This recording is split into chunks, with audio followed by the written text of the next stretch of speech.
저에게는 30 중반을 넘어가는 형이 하나 있습니다. 동생도 있고요. 이 이야기는 제 형과 형수님에 관한 이야기입니다. 지금은 30 중반을 살짝 넘은 젊은 나이에 벌써 300억대 무자지만 예전엔 정말 한심한 청년 백수에다가 형수님은 술집 아가씨 출신인 두 분의 이야기입니다. 제 형은 어릴 적부터 머리가 비상해서 주위 사람들의 기대를 혼자 독차지하며 자랐습니다. 지금 생각하니 그게 형한테는 큰 부담이 되었을지도 모른다는 생각도 드네요. 늘 1등만 하던 형이 고등학교에 들어가면서부터 공부에 흥미를 잃기 시작하더니 끝내는 지방에 별로 유명하지도 않은 대학에 들어가더군요. 군대도 다녀오고 졸업까지 했는데 취직도 못하더니 자기 방에서 종일 인터넷만 하더군요. 게임을 하는 것도 아니고 그냥 종일 각종 포털 사이트를 넘나들며 인터넷만 하더군요. 수잘머리 없는 인터넷 뉴스부터 각종 정보 검색으로 종일 시간을 때우고 말이죠. 저러고 말겠지 곧 취직하겠지 하면서 기다려주곤 했지만 몇 년째 그러고 있으니까 가족들은 답답했죠. 사람도 안 만나고 햇볕도 안 보고 외출도 하지 않고 방에 틀어박혀서 몇 년째 그러고만 있으니 정신병인가 싶기도 했죠. 그런 사람이 한두 번 외출하기 시작하더니 회사에 다닌다고 하더군요. 큰 회사는 아니고 직원도 몇 명 안 되는 아주 작은 회사라고 했습니다. 월급도 정말 터무니없이 적게 받고 제 형을 묘사하자면 아주 순진하고 선량합니다. 그런데 숫기가 별로 없는 성격이었습니다. 언제나 허허 웃고 마냥 사람 좋아 보이는 이런 형이라서 연애를 못하더라고요. 직원이 몇 명 안 되니 사내 연애도 불가능하고 그렇다고 동호회를 다니며 연애를 해보려고 시도하는 성격도 아닌 것 같고 보다 못해서 제 후배 중에서 예쁘고 똑똑하고 모든 면에서 괜찮은 애들을 몇 명 소개시켜줬습니다. 그런데 애들이 하나같이 하는 말이 사람은 좋은데 재미가 없다고 남자로서의 성적 매력이 없다고 그냥 삼촌 같다고 이렇게 애프터를 거절하더라고요. 하긴 옷도 세련되게 못 입고 농담도 잘하지 못하고 차도 없는 사람은 그 친구들이 좋아할 리가 없겠죠. 그런 형이 언젠가부터 연애를 한다고 하더라고요. 그런가 보다 하고 말았는데 반년 아니 8개월쯤 되었나? 결혼하겠다면서 여자분을 하나 데리고 왔는데 와 이건 뭐 숙맥 같은 형하고는 어울리지도 않을 정도의 미인을 데려왔더라고요. 키도 170이 넘어 보이고 날씬한 데다가 얼굴도 얼마나 예쁜지 제가 지금껏 봐왔던 미인 중에서 5손가락 안내 꼽을 정도로 상당한 미인이었습니다. 아무튼 어찌어찌 해서 결혼하고 작은 전세방을 구해서 나가더군요. 지금부터는 형이 주말에 우리를 형자택으로 불러서 해준 이야기입니다. 형 집에 도착해서 간단한 요리와 맥주를 마시면서 고백할 게 있다면서 말하기 시작했습니다.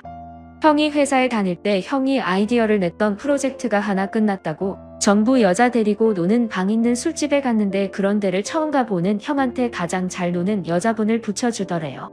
그런데 형은 그게 너무 부담스럽답니다.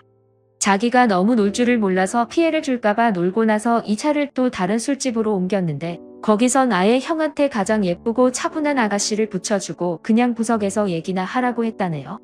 둘이서 구석에서 어색하게 앉아있다가 맥주 서로 따라주며 홀짝거리면서 얘기를 주고받았는데 형은 그 아가씨가 참 마음에 들더래요. 그렇겠죠.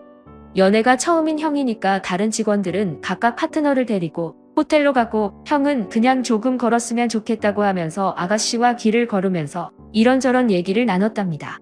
좋아하는 노래, 영화 같은 얘기부터 별의별 얘기를 다 나눴더군요. 정말 오랜 친구 같은 느낌이 들더라고요. 지루한지 모르고 얘기 나누며 그렇게 걷다가 호텔로 갔대요. 사장이 준 호텔비로 방을 하나 얻고 아가씨를 객실 안까지 같이 가지고 그냥 나왔다고 하네요. 매일 원치도 않는 술 마시고 사랑하지도 않는 낯선 남자와 밤을 지내야 하는 게 얼마나 힘들까 하는 생각이 들어서 그날만큼은 남자한테 시달리지 않고 푹 쉬도록 혼자 방에서 숙면을 취하라고 말해주고 나왔다고 하더라고요.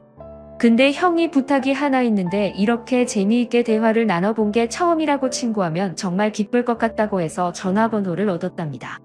그렇게 문자도 주고받고 가끔 전화도 하면서 친구가 되었다고 하더군요. 또 그렇게 친구에서 연인으로 형수님 말씀으로 매일매일 그런 일상의 몸과 마음이 너무 힘들었는데 형 같은 친구는 다른 세계에 사는 친구를 하나 얻은 듯한 느낌이었고 지친 일상을 잊게 해주는 휴식 같은 사람이었다고 하더군요. 그렇게 가까워지면서 연인으로까지 발전했는데 형이 결혼하자고 할 줄은 사실 기대하지도 않았다고 합니다. 그런 일 하는 걸 알면서도 결혼하자고 하는 사람은 없으니까요. 그런데 형과 많은 얘기를 나누면 꼭 그런 일을 하기 전 아직 때묻지 않은 꼬마였을 때의 형수님으로 돌아간 것 같은 느낌도 받고 항상 술 시중 들어야 하고 남자들 추태 부리는 걸 받아줘야 하다가 형을 만나면 정상적인 생활을 하는 평범한 여자로 존중받는 기분이 너무 좋아서 형처럼 착한 남자라면 넉넉하지 않아도 사랑받으며 살 수 있지 않을까 하는 기대는 종종 하게 되더라고요. 그렇게 서로 마음을 확인하고 결혼하기로 약속을 했고 형수님은 다행히 빚이 없어서 큰 탈 없이 업소일을 그만둘 수 있었다고 합니다. 결혼 후에 형이 회사를 간두고 음식 파는 가게를 시작하고 싶다고 해서 부모님께 2억을 빌려서 가게를 냈고 예상 밖으로 돈이 더 들어서 형수님이 예전에 일하면서 모아둔 돈 1억 4천만 원까지 보태서 시작을 했는데 3개월 정도까지 안 되다가 점점 단골이 늘고 해서 소문이 나면서 북적이기 시작했다고 합니다. 한번 불붙으니까 걷잡을 수 없이 장사가 잘 되었다고 하더군요. 돈 버는 재미에 힘든 줄 모르고 일을 했다고 합니다. 그러다가 창의력이 뛰어난 형이 남녀노소 좋아하는 신메뉴도 개발하고 마케팅도 하다 보니까 동업하자는 사람들도 찾아오고 분점을 내달라는 사람들도 찾아오더래요. 그렇게 투자를 받아서 인테리어도 정비하고 정식으로 프랜차이즈로 등록하고 몇 년 동안 전국으로 가맹점을 내주기 시작해서 지금은 이름 되면 한 번쯤 들어봤을 법한 회사로 성장을 시켰습니다. 소스 제조랑 가공법에 대한 특허도 출원하고 원재료 가공 납품하는 공장도 세웠고 해외 수출 계약도 했다더군요. 회사를 간두고 해본 적도 없는 음식 사업에 도전한다고 했을 때 다들 말렸죠. 새 집 건너 한 집이 음식점이라고. 그런데 형수님은 당신이 하고 싶고 자신이 있으면 하라고 응원해 주더랍니다. 망해서 다 털어먹어도 동네에서 분식점 하면서 살면 되지. 설마 이렇게 젊고 건강한 두 남녀가 산입에 거미줄 치겠냐면서 해보라고 했다더군요. 자기가 모았던 1억 4천만 원 통장까지 내주면서 정말 힘들었다고 합니다. 그런데 프랜차이즈로 등록을 시키고 가맹점 내주면서 더 힘들었다고 합니다. 자기가 까딱 잘못해서 자기 믿고 가맹점 낸 점주들이 망하며 가맹점 하나당 가정 한 개가 파탄 난다는 책임감 때문에 잠을 못 잤다고 합니다.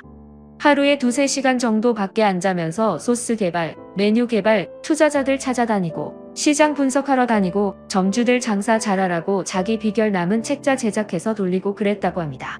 창업시장은 엄청 위험해서 18, 9은 망한다면서 한 달 새에도 수없이 많은 새로운 프랜차이즈들이 생겨나고 사라지는데 외국 자본을 등에 업고 국내 진출한 외국계 프랜차이즈나 대기업 계열 프랜차이즈가 아니면 꽤 잘한다고 하는 프랜차이즈들도 수명이 5년을 넘기기 힘들다고 하네요. 다행히도 저희 형 프랜차이즈는 그 기간이 훌쩍 넘었는데도 이제 안정적으로 자리 잡아서 아직도 꽤 후한 평가를 받고 있다고 합니다. 그래서 지금은 형 나이대에 흔치 않을 만큼 큰 돈을 벌었고 반포에서도 상당히 큰 집에서 살고 있습니다. 형수님이 이제 내주만 하는 가정주부로만 지내고 싶다고 해서 형이 양평 쪽에 전원주택을 지으려고 했는데 형수님은 형이 출퇴근하는데 너무 힘드실 거라고 서울 복판에 집을 얻었다고 하더군요. 그렇게 숫기 없어서 연애도 못해보고 거절만 당하던 형이 이제 물 만난 물고기처럼 완전히 딴 사람이 되었습니다. 자신감과 의욕도 넘쳐 보이고 완전히 노련한 사업가처럼 보입니다. 비싼 맞춤 슈트를 입고 기사까지 있는 차를 타고 다니니까 제 형이지만 참 다른 사람처럼 느껴지더군요. 이래서 사람 팔자 알 수 없다고 하나 봅니다. 엉뚱하고 세상 물정 모르는 샌딩 같지만 워낙 기발한 사람이어서 언제가 되었든 늦게라도 성공은 할 것 같다고 마음 한구석에 믿음 같은 건 있었지만 이렇게 근사하게 되리라고는 예상을 넘어서서 신기하더군요. 형은 하루하루가 돈이랍니다.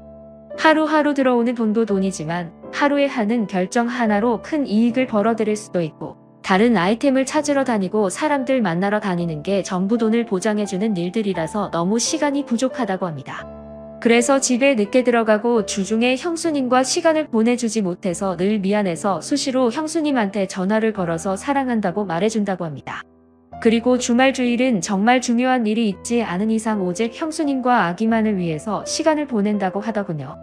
주말 주일은 형이 청소하고 설거지하고 요리까지 해서 먹인다고 합니다.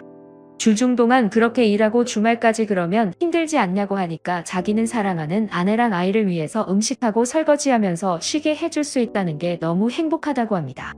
아내랑 아이 얼굴만 봐도 행복해서 피로가 풀린다고 형수님은 업소 일하면서 너무나 간절한 평범한 생활을 꿈꿔왔기 때문에 집에서 집안일을 하고 아기 키우고 형 옷 세탁하고 다름질하는 게 너무너무 행복하다고 합니다.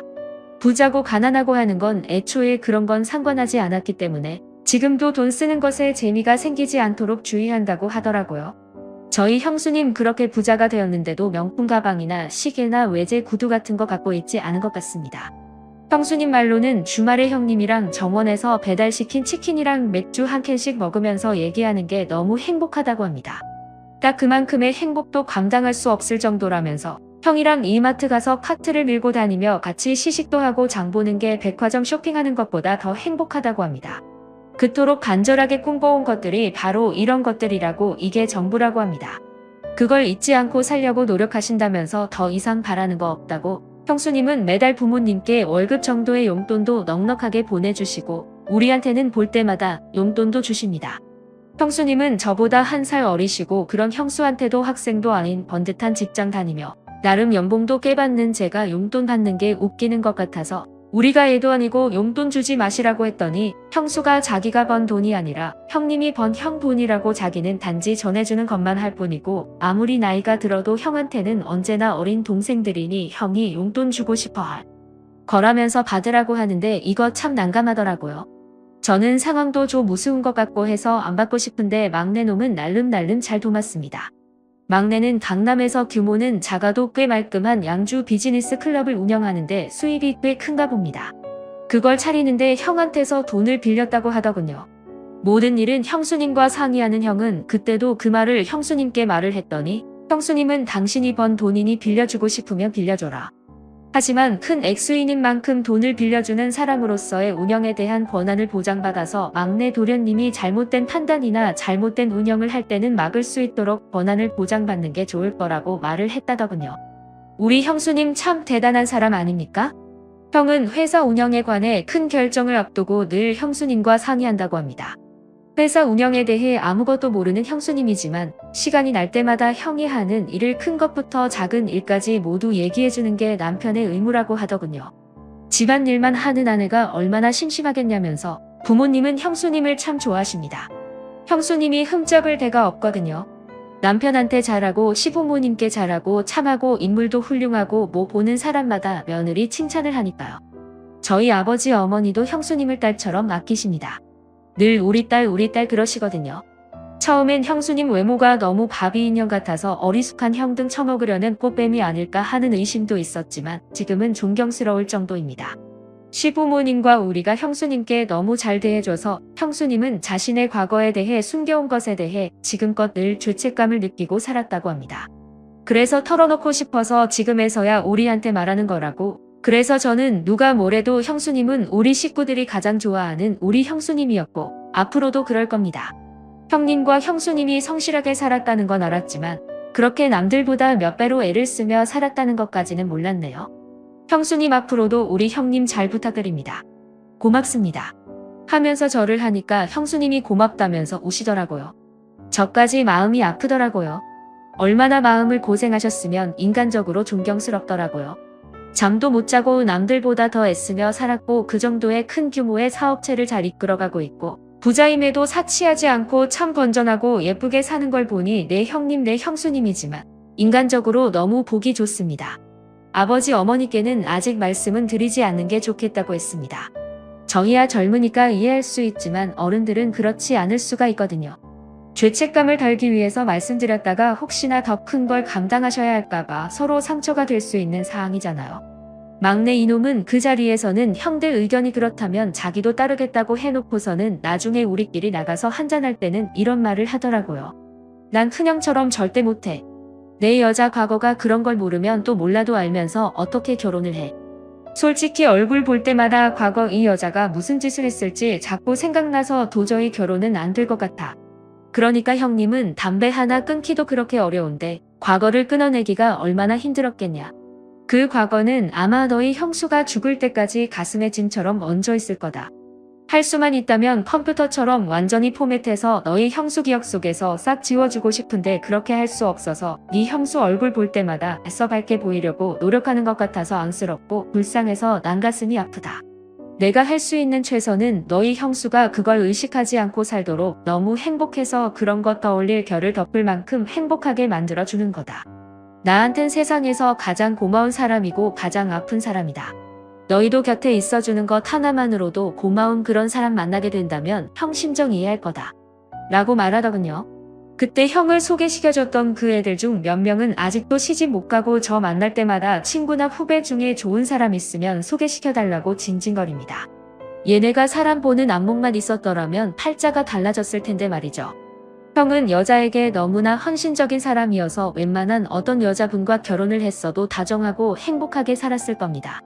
형수 또한 웬만한 어떤 남자를 만나 결혼을 했어도 내조 잘하고 참한 아내로 훌륭한 가정을 만들어 갔을 겁니다. 둘이 만나게 된 건 무염도 아니고 운명도 아니고 오직 행복한 결혼 생활 그 하나만을 꿈꿔온 간절함의 톱니가 서로 맞아떨어져서 둘이 하나로 블록처럼 깨맞춰진 게 아닌가 합니다. 다른 사람들을 만났어도 인연이 되지 못한 건 서로에게 기대하는 이상이 달랐기 때문에 끝내 인연이 될 수 없었던 것이고 저희 형님과 형수님 이야기는 여기까지입니다. 남자분들은 우리 형수님처럼 과거의 실수보단 미래를 기대할 수 있는 현명하고 심성 좋은 여자분 만나시길 바라고 여자분들은 우리 형님처럼 당신 하나만 변함없이 애틋하게 봐줄 수 있는 그런 남자를 만나시길 바랍니다. 오늘 제가 준비한 사연은 여기까지입니다. 여러분들은 어떻게 생각하시나요? 좋아요 눌러주신 여러분들 항상 감사드리며 저는 내일 더 재미있는 사연으로 찾아뵙겠습니다. 감사합니다. 다음 사연입니다. 안녕하세요. 저와 남편은 사내 커플이었습니다. 제가 처음에 남편의 부하로 들어갔다가 스튜디오 관련인 타 부서로 이동해서 거기서 조금 핀 케이스입니다. 그 사실을 결혼 전부터 알아서 그런지 시어머니가 저를 아주 무슨 자기 아들이 회사에서 애지중지해줘서 편하게 일하는 줄 알고 부하였다니까 급여도 별거 아닌 거로 봐요. 사실 이전 한쪽이 팔리는 아이템을 만들어 지금은 제 쪽이 더 입지적으로 튼튼하고 급여도 비슷할 수준까지 상승을 했거든요. 보너스로 따지면 더 많네요. 그걸 몰랐을 때는 여자가 벌면 얼마나 버냐 자기 아들이 회사에서 신경 하나 덜 쓰게 집에서 살림이나 해라 제 아침도 못 먹고 나가는 거 들으면 가슴 아프다 블라블라 하기에 남편이 연봉을 까고 이 사람 저보다 잘 나가면 잘 나갔지 못한 사람 아니라고 질러버렸습니다. 그 후로는 레퍼토리가 바뀌어서 돈 많이 벌어도 시부모에게 하나도 안 가져오는 며느리가 뭐가 이쁘냐 나 용돈 주는 아들이 최고다 일만 하고 애도 안 낳으니 섭섭하다 넌 일이 중요하냐 시댁 행사가 중요하냐 시댁 행사가 중요한 거다 내가 아무리 일을 잘해도 결국 애 낳고 회사를 간두면 우리 아들이 먹여 살린다 지금 아무리 일해봤자 나중에 쓸모없는 거 되니 그냥 그만두고 빨리 애 낳고 아들을 챙겨줘라 이러더라고요. 그래서 저 말을 몇 달을 참다가 거하게 한바탕 했습니다. 대충 기억나는 대로 말하면 전 뭘 하건 일을 계속할 거예요. 집에 들어앉아서 집안일만 할 생각도 없고요. 저 사람도 성인이니 자기 아까램을 제게 맡기면 안 되죠. 그리고 결정적인 게 저는 10년 후에 제 모습이 집에서 애나 보고 남편 밥이나 하는 거라면 지금 당장 여기서 혀 깨물고 죽어버릴 거예요. 라고 했거든요. 그러니까 시어머니가 들어누우셨다네요. 제가 전업주부분들을 비하할 의도는 없었고 그냥 하도 저를 비하하시고 들뽑으시게 나오는 대로 말했는데 남편은 이번엔 내가 잘못했다고 하네요. 평생 남편과 아들 뒷바라지만 하신 분께 그 인생을 송두리째 부정하는 말을 했으니 어머니 누우시는 거 당연하다 이번엔 내가 먼저 사과하라기에 전 싫다고 했습니다. 당신 인생 부정당하는 건 싫으면서 왜 내 인생은 그렇게 부정하고 끌어내리지 못해 악을 썼냐고요? 난 전혀 잘못했다는 생각 안 하고 사과하지 않겠다고 했더니 그 시대에 그렇게 살 수밖에 없었고 넌 많은 선택지가 있었으니 선택지 하나 없던 어머니 인생을 불쌍하게 여겨서 좀 사과하면 안 되느냐 하네요. 전 절대로 사과할 생각이 없는데 제가 정말로 잘못했으면 먼저 사과를 할 상황인가요? 추가 아직 일이 해결되지는 않았고요. 그냥 남편과는 평행성 상태입니다. 남편은 어머니가 잘못한 거 인정한다 자기가 방패 못 친 것도 인정한다 하지만 본인 어머니는 평생 고운 말만 쓰시고 고운 말만 들으시려 신앙생활도 열심히 하고 노력하신 분인데 며느리가 혀 깨문다는 말을 하니 충격을 받으셨을 거다. 그건 내가 사과해줬으면 좋겠다 내가 먼저 사과하면 앞으로 이런 일이 재발하지 않도록 자기가 노력하겠다 이런 입장입니다. 솔직히 말하자면 고운 말 어쩌고 하는 건 제가 보기엔 가소롭고요. 결혼 전에는 그렇게 저나 친정을 칭찬하시다가 결혼하고 얼마 안 있어 하시는 말씀은 듣기 참 거북했습니다. 우리 아들은 교사 약사 선자리도 많이 들어왔는데 에서 시작을 해서 요리도 이렇게 못해서 어디다 쓰냐 하셨죠. 내 요리 못합니다. 근데 그건 남편도 마찬가지고요. 너 우리 집 재산은 기억하니? 며느리가 되나서 시아버지 생신도 안 차리고 시아버지 섭섭하시겠다라는 말도 많이 하시고요. 시부모님 생신 때는 남편 주도로 외식하고 있습니다. 너희 오빠는 왜 그 나이 되도록 결혼을 못하니? 문제 있니? 동남아 첫우여라도 사와야 되는 거 아니니? 라는 말도 서슴지 않고 하셨네요. 내 5살 연상 오빠 아직 결혼 안 했습니다. 저희 오빠 부모님 사업을 돕느라 바빠 연애를 못하는 걸로 알아요. 하지만 결혼할지 말지는 본인이 정하는 거고 저희 식구는 아무도 개의치 않는데 저런 식으로 이야기하시는 게 참 불쾌했네요. 아무튼 이런 막말이 시작되었습니다. 아이는 남편이 태도를 고칠 때까지 안 갖겠다고 선언한 참이고요. 일단 그렇게 생각하게 된 계기는 남편이 했던 말 때문이었습니다. 애 키우는 게 뭐가 힘드냐, 고양이 돌보는 것보다 덜 힘들 거다라는 말 때문입니다. 같이 살게 된 후로 밥 준 적, 똥 치운 적, 목욕시킨 적 한 번 없고 심지어 자기가 키우던 고양이 병원 데려가는 것조차 안 해서 주말에 저 혼자 데려갑니다. 그러면서 2마리 다 절 잘 따르니 역시 동물이나 사람이나 엄마만 따른다고 투덜투덜나니 밥 주는 사람 따르는 게 당연하죠. 그리고 아이를 갖고 싶어도 관계가 거의 없는데 이것도 저는 남편의 탓이 크다고 생각합니다. 남편의 취미가 게임이라 퇴근 후 항상 게임을 하는데 안 말리면 새벽 1~2시까지 해요. 좀 일찍 잠자리에 들면 휴대전화기나 휴대용 게임기로 하고 싶은 거 다 하고 12시 넘어서야 슬금슬금 절 건드리는데 새벽 6시에 일어나는 저는 12시만 되면 골아떨어져요. 그래서 살짝 신경질을 내면 저더러 잠자리를 거부한다고 뭐라고 하고 물론 어른 앞에서 혀 깨문다는 말은 부적절하지만 근 1년 반 동안 시어머니의 자기 아들 자랑과 저 비하하는 말을 들었더니 순간적으로 머릿속에 톡 뭐가 끊어지더라고요. 내가 어떻게 이래서 여기까지 왔는데 저런 소리나 들어야 하나 싶기도 하고 직장에서 진짜 쟤는 개같이 일한다는 말까지 듣고 여자가 어쩌고 얘기 듣기 싫어서 남이 피하는 일 다 맡아서 하고 심지어 한 달 내내 아침 8시부터 자정까지 일하고 주말에도 전시간 근무하다가 위가 움직이질 않아서 소화가 전혀 되지 않기에 정밀 검사까지 받아서 프로젝트 성공하면서까지 올라간 자리인데 금연 말이 말로 저의 삶을 마구 짓밟는 것 같아서 너무 억울했습니다. 네, 앞으로는 그런 막말은 삼가려고요. 그래도 제가 먼저 사과하지는 않을 겁니다. 후기 오랜만에 들어오네요. 그래도 결론 궁금해하셨던 분들이 좀 계셨던 것 같습니다. 한 달 동안 남편이랑 거의 대화를 안 했던 것 같습니다. 남편은 사과 안 하고 이대로 넘어가는 저에게 화가 났다고 하더군요. 하지만 전 정말 사과할 생각이 없었고 이대로 시어머니와 연을 끊어야겠다고 생각을 했죠. 그러다 하루는 남편이 술을 거하게 먹고 와서 저에게 서운하다고 하길래 그날은 그렇게 넘어가고 다음날 출근했을 때 링크를 보내줬습니다. 제가 시어머니와의 일화를 다 말하지 못한 것도 있고 좀 더 객관화된 글을 보고 나니 저에게 그제서야 미안한 마음이 들었나 보더라고요. 그날 저녁에 와서는 너무 미안하다며 이야기를 하는데 진심이 좀 묻어나 보이더라고요. 그렇게까지 상처를 많이 받은 줄은 몰랐습니다. 사과 요구했던 것도 취소하겠다. 시어머니와의 관계가 좋아지는 걸 더 이상 바라지 않을 테니 본인을 한 번만 용서해달라고 하더군요. 정말 진심인 듯해서 알겠다고 했습니다. 하지만 시어머니하고는 이미 어긋난 관계라고 생각을 해요. 끝까지 본인 아들이 잘났고 저는 그저 수발드는 사람으로 생각하는 시어머니와는 잘 지낼 수가 없을 것 같습니다. 남편에게도 이것도 불만이면 이혼도 고려하라고 했으나 자기가 더 잘하겠다며 시댁에는 안 가도 좋다고 하네요. 그리고 아이 갖는 건 본인도 자신이 없다며 딩크로 살자고 하는데 차라리 어줍지 않게 저에게 아이를 요구했다가 나중에 무책임한 것보다는 딩크가 나은 것 같습니다. 저도 아직 이를 많이 사랑하고요. 더 나은 제가 되어서 세상 사람 그 누구도 무시 못하는 멋진 존재가 될게요. 응원해주신 여러분들 정말 감사드리며 똥이 무서워서 피하는 게 아니라 더러워서 피하는 걸 제대로 보여줄 생각입니다. 댓글 참다 며느리가 한마디 했다고 들어눕는 어머니는 불쌍하고 지금까지 하찮은 취급받고 무시당하면서 참아온 마누라는 불쌍한 거 모르겠대요. 어머니가 먼저 지금까지 말 심하게 한 거 사과하시면 님도 사과하겠다고 하시고 그 이후에 어머니가 또 막말하시면 참지 않고 계속해서 맞받아치겠다고 하세요. 어머니께서 먼저 사과 안 하시면 님도 사과 안 할 거고 앞으로 시댁에 밝게 끊으면 님도 편하고 좋다고 앞으로 님을 무시한다면 그 누구라도 끝장을 보겠다고 남편도 포함이라고 전해두세요.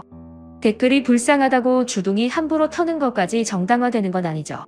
왜 안 했는지 엄마가 말하는 말들을 들어야 하고 마누라는지 엄마한테 나쁜 말 하면 안 된다는 거야. 뭐야 시장은 지 엄마가 있는데 뭔 개소리인지 모르겠네요.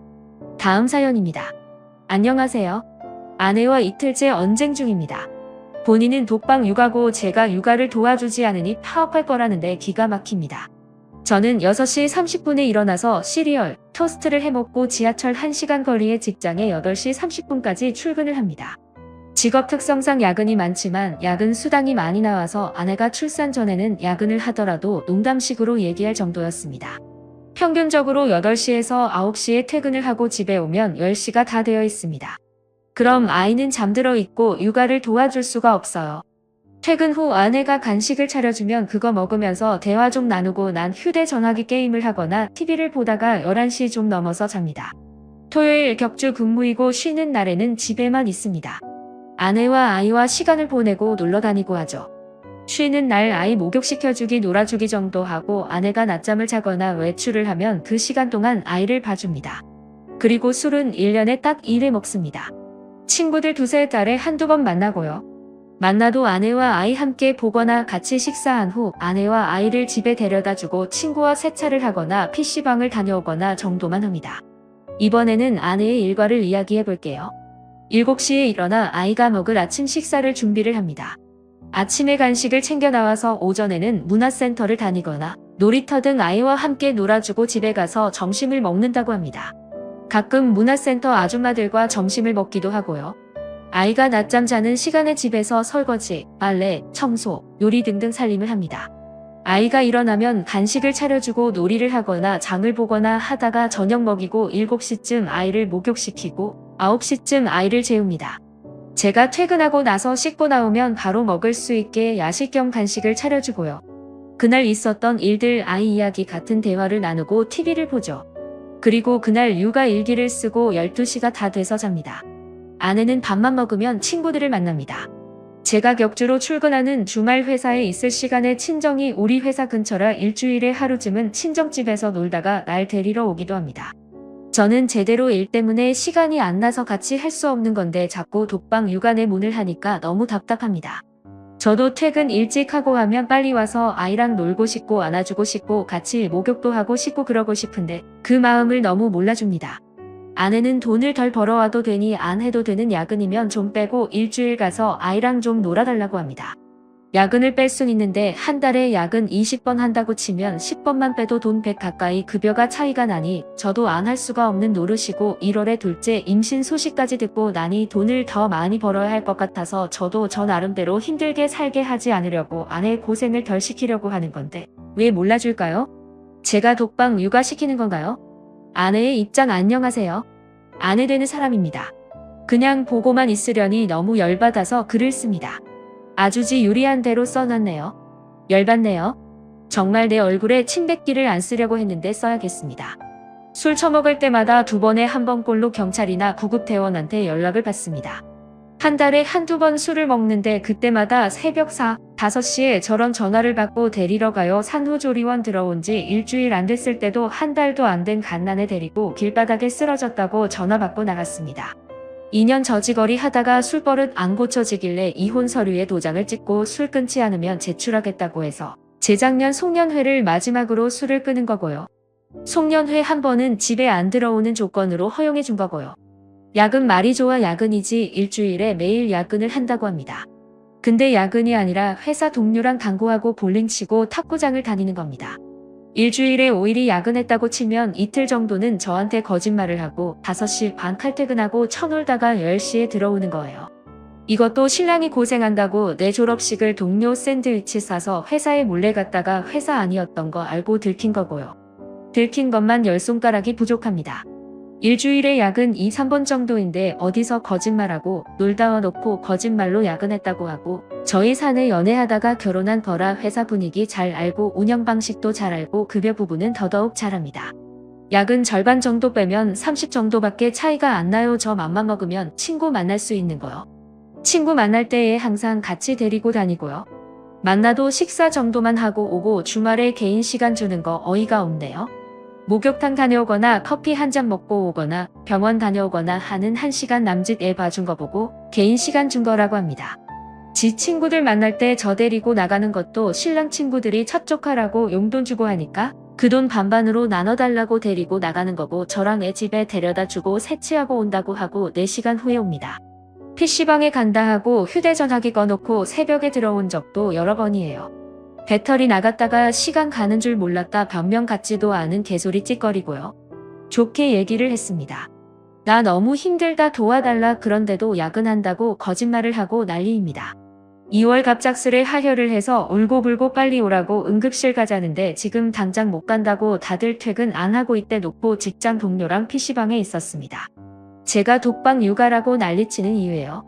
진짜 야근에 힘들게 일하는 거면 저도 아무 말 안 해요. 그게 아니니까 저도 도저히 못 참겠어서 말한 건데 진짜 지가 매일 야근하면서 쉬지도 못하고 힘들게 돈 벌어오는 줄 아는데 절대 아닌 거 하늘이 알고 땅이 합니다. 하, 너무 열이 받네요. 이래도 제가 철없고 이해 못 해주는 건가요? 지금까지 제 사연을 읽어주셔서 감사드립니다.